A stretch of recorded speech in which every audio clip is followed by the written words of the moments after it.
Hello and welcome to a brand new Arseblog Arsecast right here on arseblog.com. How are you? Hope you're well. Thank you very much indeed, as always, for being here. Hope all is good with you and yours. And from a purely footballing perspective, why would it not be after a 4-0 win over Everton last night? Zinchenko and Kettia's in, it's 4. Martinelli tiptoeing in. Predatory, perfect. There is a gorgeous arrogance about Arsenal now. It really is. They are enjoying every second of this. Very few football matches are uncomplicated, and there were certainly some moments in the first half where Arsenal struggled a little bit, but the second half, the way we just dominated and got on top of the game after the 2 goals just before half-time, controlled that second half, played Everton off the park, and thoroughly deserved a 4-0 win. And the fact that this was our game in hand, a game we really, really had to win, makes it all the sweeter. And we've got plenty to get into in this particular podcast.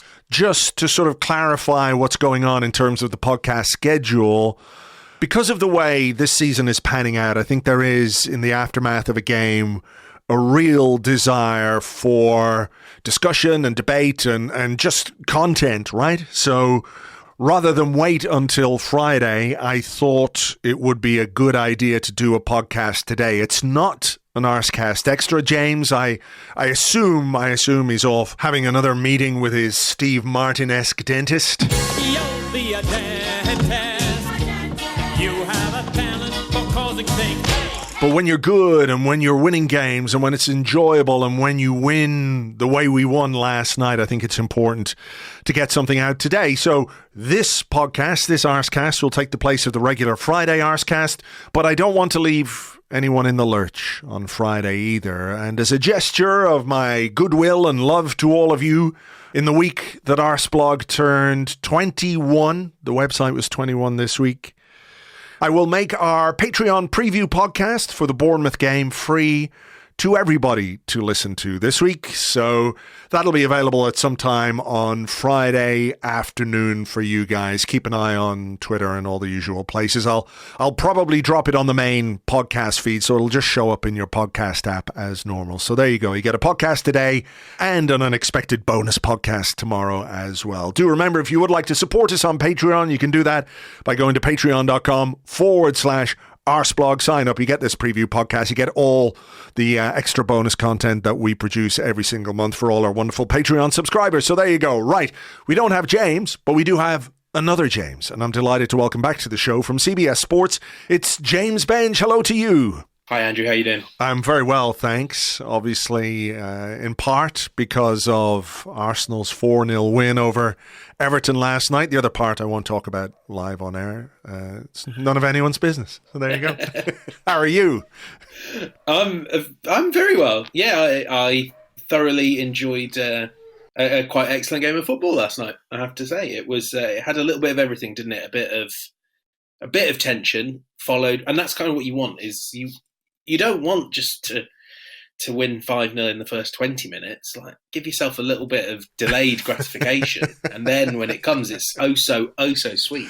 Well, listen, I will not object at all if Arsenal feel like going 5-0 up on Saturday against Bournemouth. Yeah. Let me just put that out there for the record, because I do think it's fair when we talk about this game to analyse the first half and maybe the first 40 minutes, because at the 40-minute mark, I did not envisage Arsenal going in 2-0 up. And I was thinking to myself, I was sort of like watching the game, doing the live blog, half composing my halftime tweet. What do I say about this? What do I say about this performance?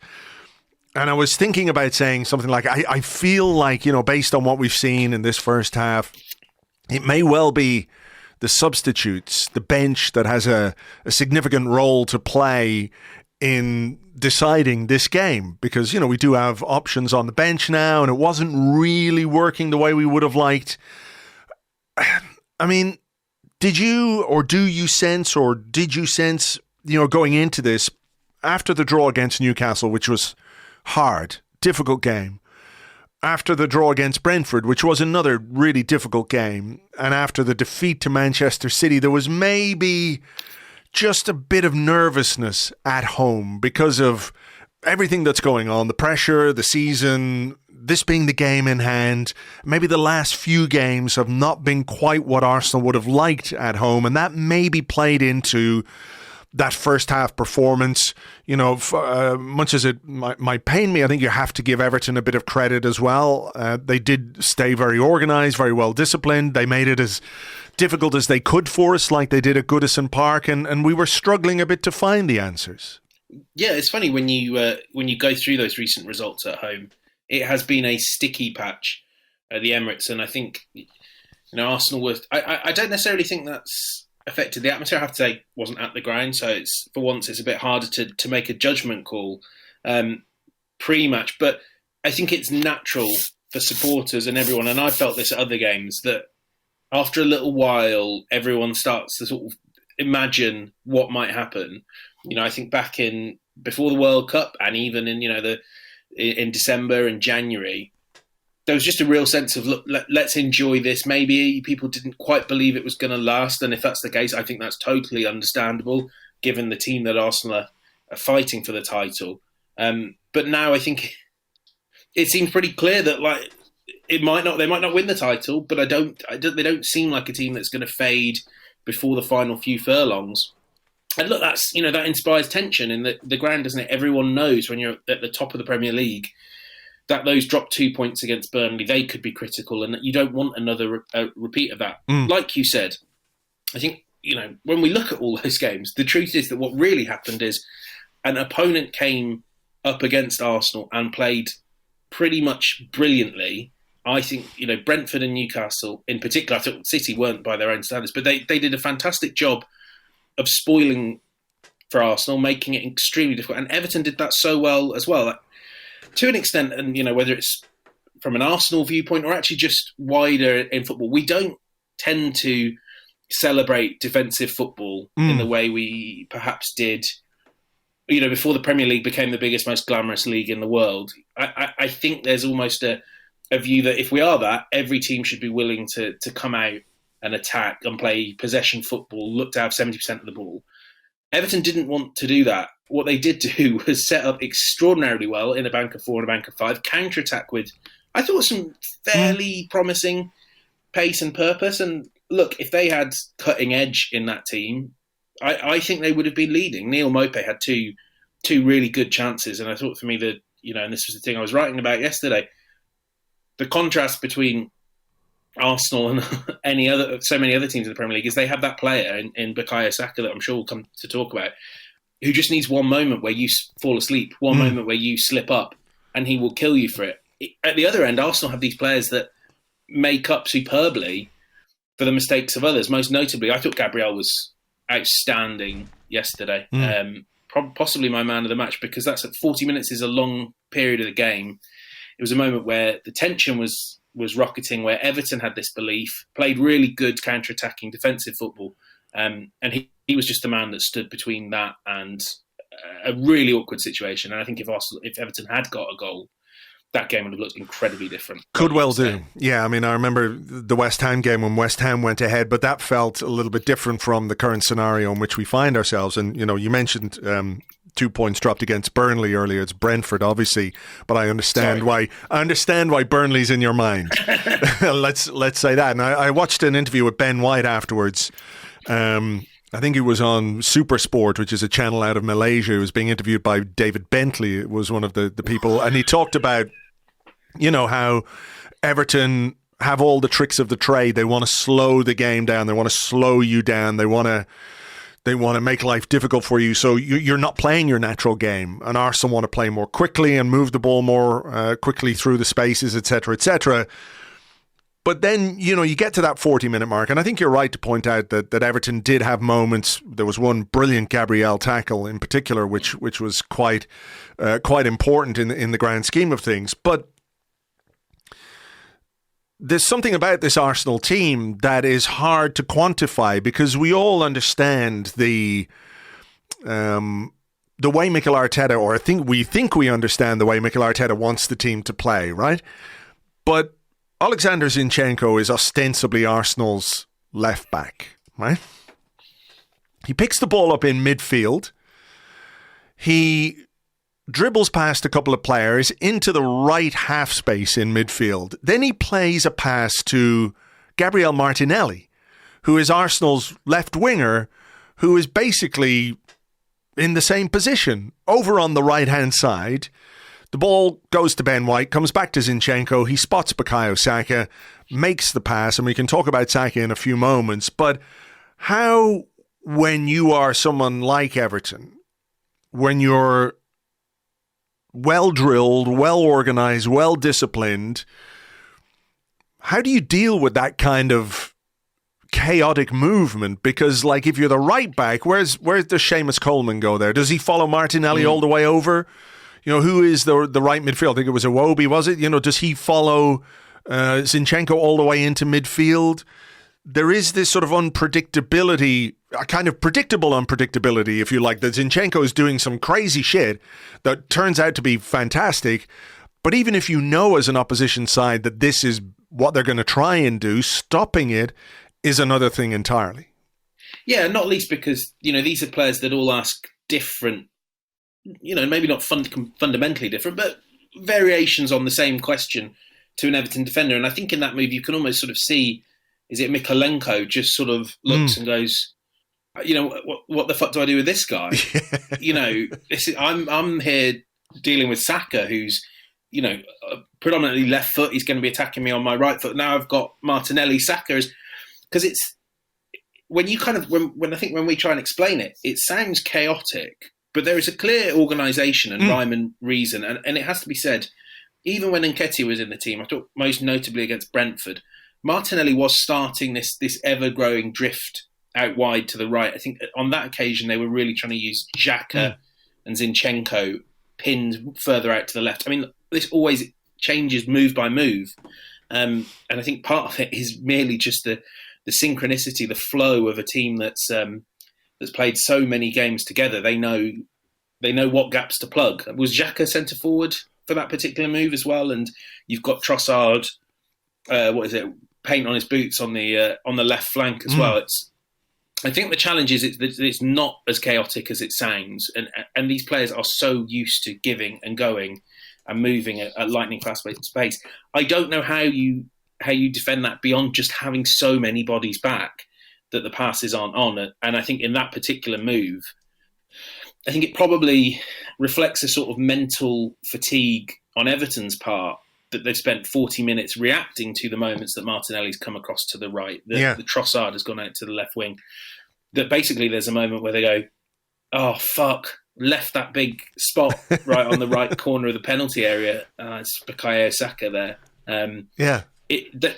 They ask so many questions. And I think what we have to remember when we look back on the Brentford games, the Newcastle games, it was just that those teams answered the questions Arsenal asked of them. That's really hard, and you've got to play really well to even do it for 40 minutes, let alone 90. Yeah, I've got a still here. I'm just looking at it. It is, you know, Martinelli in the right wing position, the left back in central midfield in the Odegaard position. Saka is in maybe the inside right, and then you've got Odegaard. Xhaka is the centre forward. Trossard outside him.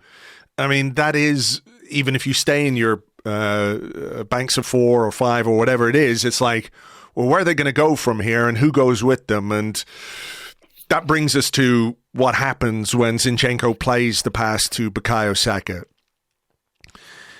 The first touch is fantastic with his left foot onto his right foot. I'm having none of the, well, a goalkeeper shouldn't be beaten at his near post. Absolutely none of that, because there's an angle that you see in the replay from behind where the pace and precision of this, like you're literally talking an inch or two at most, that shaves the post and, you know, flies beyond the goalkeeper into the roof of the net, rustles the roof of the net.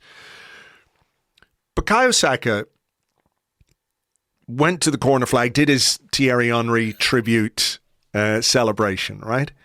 And I don't want anyone to come at me by saying, I'm not saying Bukayo Saka is the new Thierry Henry or anything like that. But there are games where special players or top talent can produce something in an instant that changes the complexion of a game. And we talked about the Zinchenko pass and the Arsenal movement and how good all of that is. But without the finish, without the movement and the finish from Bukayo Saka, I don't mean to say it means nothing, but this is what you've got to finish that with. It's an unbelievable goal. It's an unbelievable finish from a player of 21 years of age. 19 goal contributions. It could be more, actually. 11 and 9. It's 20 goal contributions in all competitions this season from Bukayo Saka. He's 21 years of age. And you just need players like that to blow the bloody doors off, if we're going to make it the Italian job type thing.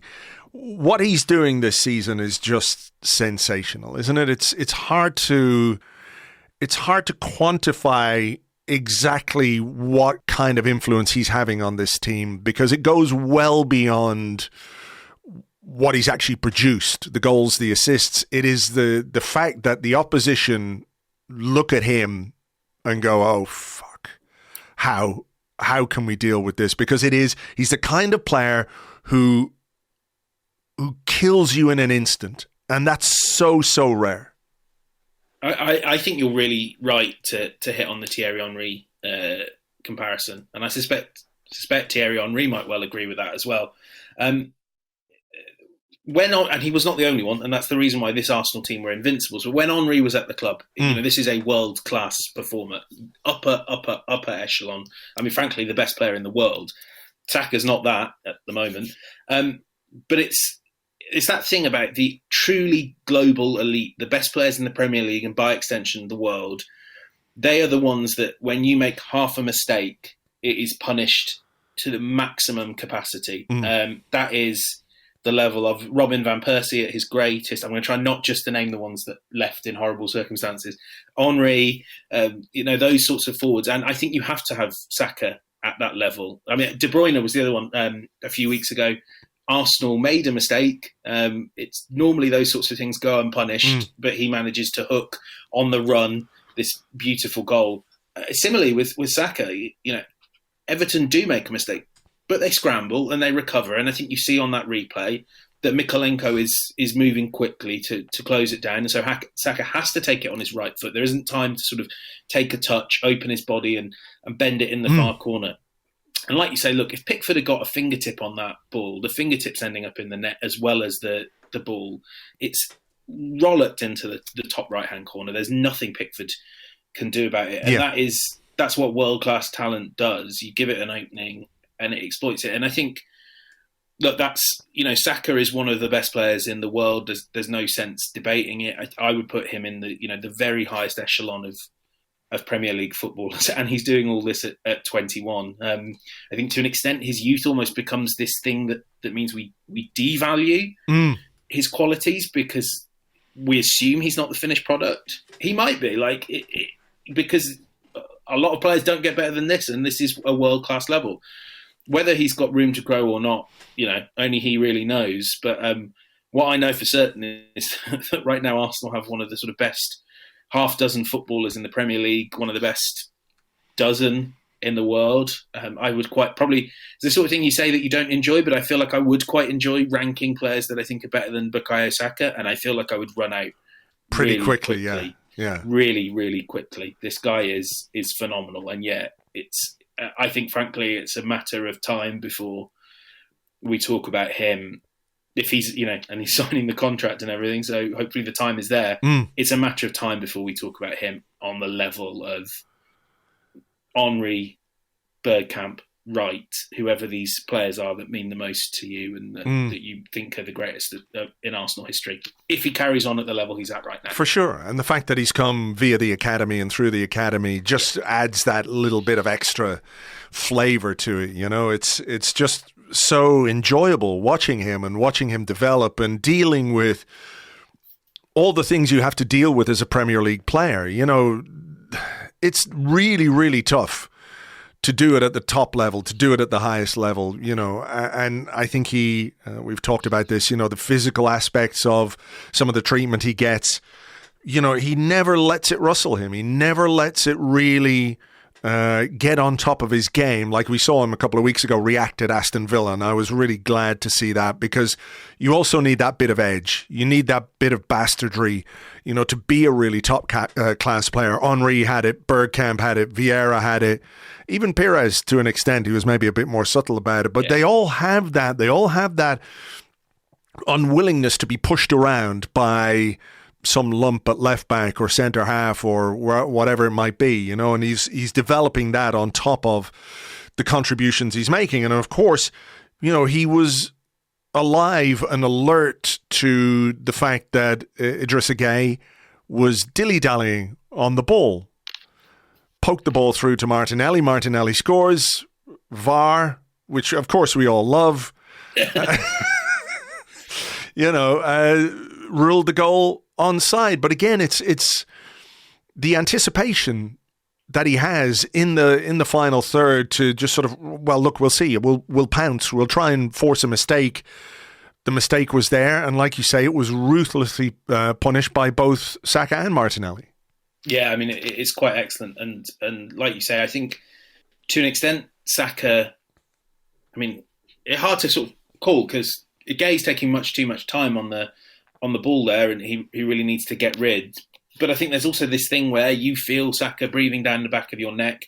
If you go and look at his metrics, he ranks so high for things. And this is, again, what makes him incredibly special as a forward player. He ranks so high on things like pressures, interceptions, tackles. The thing that still stands out to me is one of the best moments I've seen from Saka. I want to say I should remember it better, as I think it's one of the best moments he said. But I want to say it was the Villa game where he's crocked, he's been kicked left, right and centre, he's angry, and Villa are on a counter and he's hurtling back, like on one leg, doing everything he can to block off those lanes. And I think that's another thing, that's representative of the attitude, not just of him, I think, but of this whole team. And I thought there were so many other occasions where you would see in that early 40 minutes, you'd see the whole Arsenal team scramble back and just about quell out a dangerous counter. But yeah, it's I think it's just a really sloppy moment from Everton, again, that's punished to the maximum by Arsenal. And fair play to VAR, for once. I thought they actually carried out that review quite effectively, and it was done in about a minute. I can't speak for what it's like in the stadium, and I know there are plenty that just would be happy to get rid of the whole thing. I think we do kind of... we should expect this as the standard, but I think it so infrequently hits that. It's worth noting out that this is what we want from VAR, that it quickly checks, it makes a decision, and we can just move on with our lives. We don't spend 3 minutes hanging around waiting for someone to check check what star signing. Exactly. The thing is, at home, we at least get a few replays and we can see and we can make our own judgments. And the minute they put in the close-up, I was like, oh, this is a goal. This has to be a goal because he's onside. And look, 2-0 obviously changes the complexion of a game. Like I said at the start, I wasn't expecting to be 2-0 up, and it gives you a very solid, if not necessarily 100% comfortable lead, but I think it was necessary and important for Arsenal to try and shake some of those shackles off, whatever nervousness the team was feeling. Those 2 goals I was hoping would then release them a bit. And I think that happened in the second half. The other thing that I think we have to talk about in terms of the second half is the introduction of Thomas Partey ahead of Jorginho. And I'm not saying this as a way to do down Jorginho, who's been, good in the last number of games, but Partey's influence on that second half was sensational. I think he was absolutely key to the control and dominance that Arsenal had. The way he moved the ball more quickly through midfield, when you get a half a second extra to make a pass, it starts to pull the opposition around the place. And Everton really weren't at the races in the second half. I know there was a moment when McNeil had a shot and Ramsdale made a good save. Wasn't brilliant defending from Arsenal, but overall the second half was well controlled. Arsenal played them off the park, and I think Partey played a huge role in that. Yeah, I think one of the things Everton had done really well in those first 40 minutes was to apply the pressure to Jorginho, to challenge him to whether it's burst past the Everton press or just know where the pass is. And it's natural in both cases, we know he doesn't have a great burst of pace, but also he isn't necessarily fully on the wavelength in the same way that Partey is, where he would just know if I hit the ball here, and he tries, and we've really seen some excellent interlinking with Saka. We saw some of that, but it was just a little overcooked, a slightly off day for Jorginho. But Partey just adds that little bit of press resistance to the Arsenal midfield, doesn't he? You can't just overpower him physically. You can't make your mark on him in the way that Onana maybe did on Jorginho in the first half. And I think we also have to caveat that by saying I think Everton's heads were very much at, we've got Nottingham Forest this weekend. Let's not do anything daft. Let's not dive in, get embarrassed by Partey and maybe pick up a red card. But he fit into that system like a glove, like we knew he would. And I think that's hugely helpful, not just for Bournemouth, but for coming into March and April. Wrap him up in cotton wool, I'm sure will be Mikel Arteta's view. You do want those extra goals, though, because 2-0 can become 2-1, can become a very scary, frantic last 10 minutes or 15 minutes. A goal difference as well with City. Well, yeah, that's very true. That is very true. The third goal from Martin Odegaard, I really like this finish, actually, because he's had a couple of moments in the last few weeks where he's had chances on his left foot and they haven't been taken as clinically as his talent can normally do. You know, there was one at Everton where he put it over the bar. I think they scored a few minutes later. But this was lovely, I think, the way Xhaka played in Trossard, who has been really effective in the last couple of games.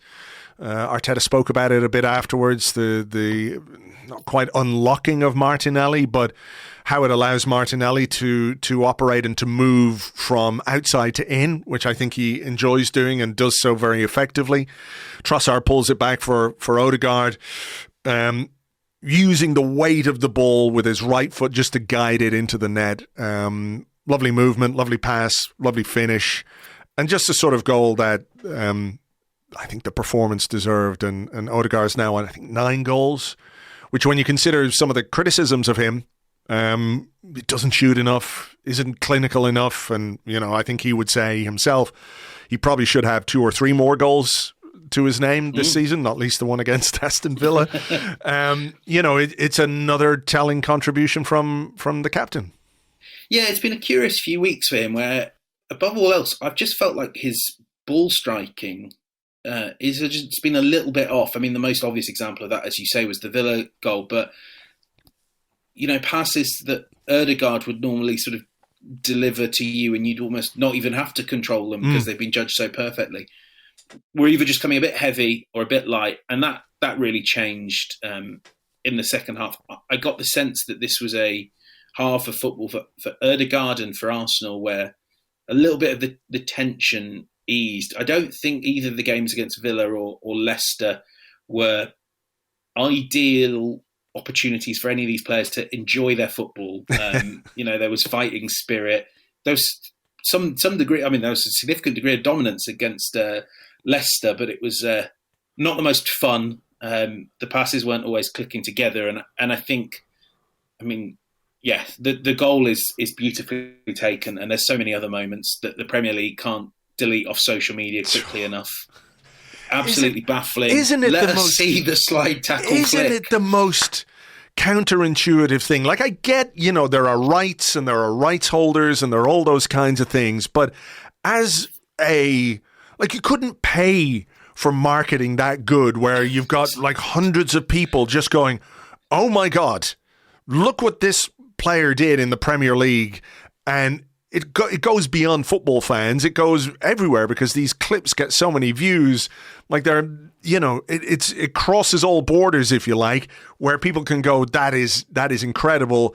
And I don't know if it's like using a sledgehammer to crack a nut kind of a thing, because they have to sort of take down everything that goes up, goals and whatever it might be. But it was a bit like the same with the World Cup as well, where there were these moments in the World Cup that you're looking at going, Jesus, this is like, just spread it all around the world and let people see, people who don't love football or who don't know football, let them see things like this and and go, hey, you know what? This could be quite fun. The bit you're talking about is the slide, tackle, Cruyff turn, back flick, whatever. I don't know what to call it because I've never seen it. It's literally the sort of thing that I would show to my fiance, and she would sort of go, "Yeah, that's quite good, James," and then like go on with her day-to-day life. But at some stage, I know she'd be thinking, yeah, it was actually quite good, to be fair, I have to say. Who is this blonde Adonis? No, we don't need her thinking about that. She has a blonde fiance. She doesn't need anyone else. I think it's all the more baffling that obviously this is a game that wasn't televised in the UK, so it's not Sky and BT and that lot. They can't even show it. They can't clip it up for social. There's other sports do this so much better. The NBA is one where when you wake up in the morning, you can't help but have these 3-pointers or these dunks thrown in your face. And it's a great way of marketing the league.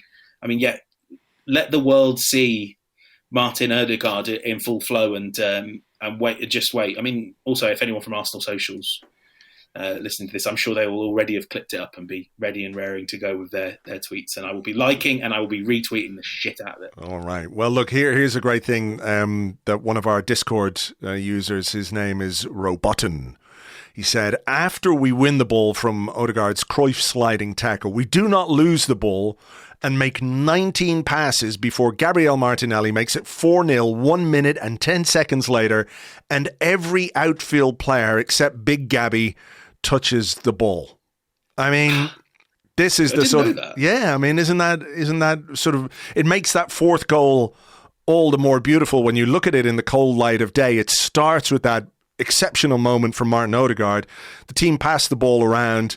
On the commentary, I think it's Andy Townsend who was on the commentary I was watching with Peter Drury, and he's saying, "Oh, well, yeah, the Everton lads, they're doing the sensible thing. They're just getting back into shape here." And all of a sudden, Nketiah makes a move. Zinchenko finds the pass, little ball to the near post, and Gabriel Martinelli nutmegs Jordan Pickford to make it 4-0. Just beautiful. And I've got a sort of follow-up question on this with regards to the kind of football that Arsenal are playing at the moment. But this is where maybe the value of social media and things like that come into play afterwards, because you watch that in real time and you go, yeah, that was good, really like that. But then when someone analyzes it, when someone examines it and goes into the nuts and bolts of it and how involved everybody on that pitch was, apart from poor Big Gabby, although he did give a very generous round of applause to Martin Odegaard when he did that. That's a pre-assist. That's a pre-assist. He'll give him that. It's just a brilliant goal, a great way to wrap up the scoring on what was a really, really good night for Arsenal. Oh, it's fantastic. And what you love about those goals, and Arsenal have scored a few. My suspicion is that's not even the most passes they've had leading to a goal this season. I swear there was one that was around the 21-22 mark, which shows you something about how elegant the football is. But there's always so many little things you can take away from it. I thought for me, Nketiah's involvement almost more valuable than him scoring a goal, much as I doubt I don't know what he would think. It wouldn't shock me if he doesn't agree. But just to show that he can contribute in build-up as a substitute, which I think were both things that we had questions about. Can Nketiah be as effective off the bench? We didn't see that against Leicester.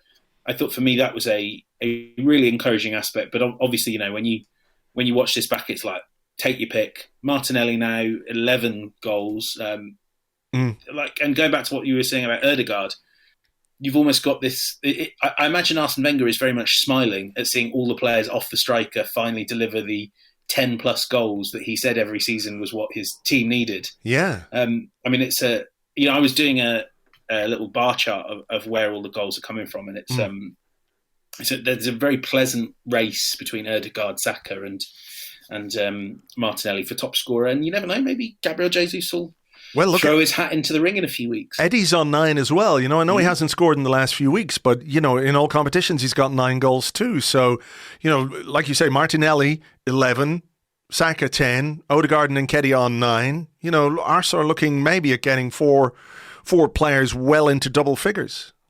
That is how a team like City won the league before they had Erling Haaland. Yeah. It is a formula that works. We don't know if it will work because would certainly help to have an Erling Haaland as well. I think when Jesus comes back, he probably will get double figures as well. And that is excellent and a really encouraging sign, and shows Arsenal can.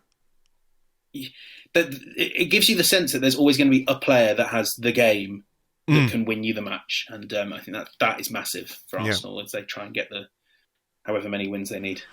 So, having shaken off those shackles and played really well in that second half, and not quite looking ahead to Bournemouth, I'm sort of curious as to your thoughts on the overall development of this team and the type of football that they play. And I was reminded of Mikel Arteta's first interview when he was asked, what kind of philosophy do you have? And he said, there are some things that have to be a blueprint. We have to have passion. We have to be dominant. We have to be aggressive. We have to play in the opponent's territory as much as we want. I want the ball. I want to attack them as much as possible. I want to prevent them from attacking me as much as possible. There have been periods where it's been hard to see exactly how that was going to happen under Mikel Arteta, but it's fair to say, I think, that we are well and truly there now, which isn't to say that Arsenal are the finished product by any means. I think there's still a way to go. I think we can still improve, but this is very much a team in the how do you say it? Like, this is what the manager's vision was when he came in. How he was going to get there, how long it was going to take him to get there. I'm sure he was unsure about all those things, but he always knew where he wanted to go.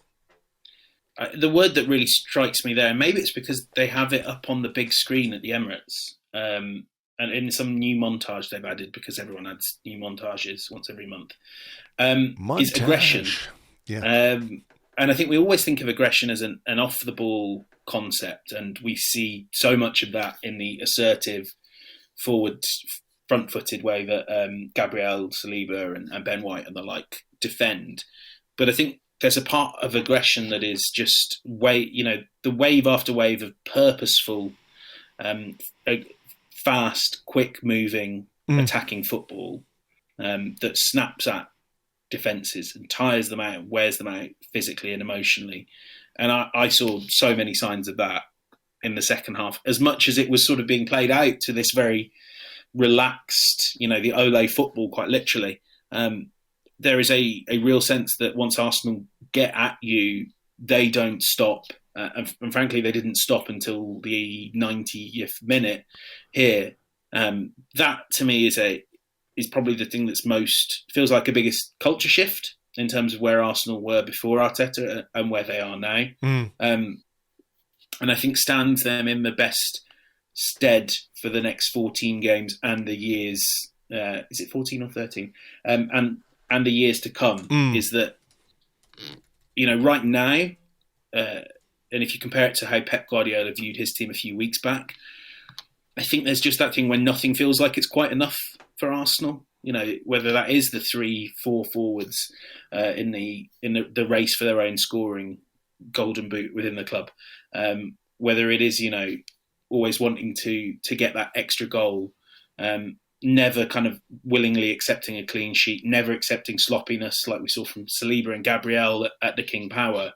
That is a really propulsive force for Arsenal Football Club, and I think it's the thing that I always wondered if Arteta would be able to do, because I always felt it was quite ingrained within Arsenal that it was quite a comfortable club. I don't get the sense it's comfortable in the best way possible. I don't get the sense it's comfortable anymore. No, I agree. And there's a moment right at the very end where Aaron Ramsdale, desperate to keep his clean sheet, makes a brilliant save, then makes another recovery save. Don't think Davies made the most of that, but who's there to clear the ball away? Gabriel Martinelli, who's come back from the way upfield on the right wing, because he moved to the right when Smith Rowe came on. That I think that tells you plenty about the commitment that he's getting from these players. Just a couple of quick things to finish. Good to see Emile Smith Rowe get some minutes. These are going to be important over the coming weeks because the schedule will ramp up. There is Europe to contend with now as well, so using the squad to the maximum possible is going to be a key part of how we keep our form going domestically while competing in Europe. And, he's been a long time out, really. Smith Rowe only played a few minutes at the start of the season. He's been out ever since, but good to see him get back, look a bit lively. I think the touch isn't quite there yet, but that will come with games. Yeah, I mean, it certainly will. It has been a tough time for Smith Rowe, who so often in games when it's not quite going right for Arsenal, you get the sense that he could be a player off the bench or in the starting 11 that could just offer something a little bit different in terms of committing opponents and dribble. He is, it's hard to say when you've got Saka and Martinelli, but he is certainly up there with the best dribblers in the club and has a slightly different way of beating them. He also has that quality that, again, Odegaard has to an extent, but when the ball drops on the edge of the box, and certainly did last season, Smith Rowe was so often there with that low-placed finish into the bottom corner. Arsenal will almost certainly need him. There will almost certainly be a game in the Premier League where his impact makes a profound difference. And it's perfect timing because I would assume he will figure from the off in at least one of those Sporting games. I mean, the first leg is coming around quite soon. It wouldn't shock me if Arteta goes fairly strong on that one. But a big boost because it's a tough March and especially April for sure coming up. The last thing I just wanted to touch on was something quite interesting from the press conference, where I think it was Art de Roche was asking about. There was a previous question about Trossard unlocking Martinelli, and Arteta spoke about Martinelli and Vieira. They have like this friendship because they're so close, blah, blah, blah. And Art said something like, we haven't really seen them play very close together on the pitch. And he interjected, Arteta. He very rarely does that. He interjected and said, you will. You will. And, they carried on. And then you can see the answer that he gives in the transcript. But we've seen him enter games for Granit Xhaka. And, this, I don't want to make this like Vieira must replace Xhaka or Vieira is the Xhaka replacement. That's not a conversation I think we need to have. But clearly, it seems that Mikel Arteta views Vieira as somebody whose influence and readiness for football at this level is growing. And when he says Martinelli and Vieira, you will see them play close together, Martinelli's going to play on the left. Yeah. Which means that the Xhaka position is where you would envisage Vieira playing close to him, unless you sort of decided to make him into another Zinchenko or something, who knows. But it's an interesting one to consider because, the physical profile of the players is very different, but on the ball, maybe Vieira just gives you a little more nimbleness, if that's the right way of expressing that. And again, I'm not downplaying Xhaka or saying, we've got to get rid of him or anything like that.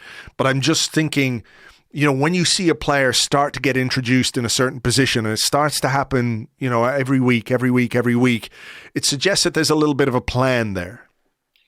Yeah, the first thing I'd want to say is, as ever, Art asks really good questions. So I want a bit of a shout out for a friend of mine there as it's come up. And I thought that was really interesting to see Arteta dive in there because there was a time quite recently where Arteta was maybe apologising for Vieira or explaining away.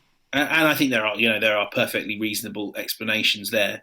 He has come to a new league, a physical league, and he has never been and probably never will be a player that you would trust in a 50-50 or you would trust jockeying with an opponent. But very notably, and he is asked a lot about Vieira, he has stopped kind of explaining why he's not selecting Vieira and sort of indicated why he's going to select him very soon.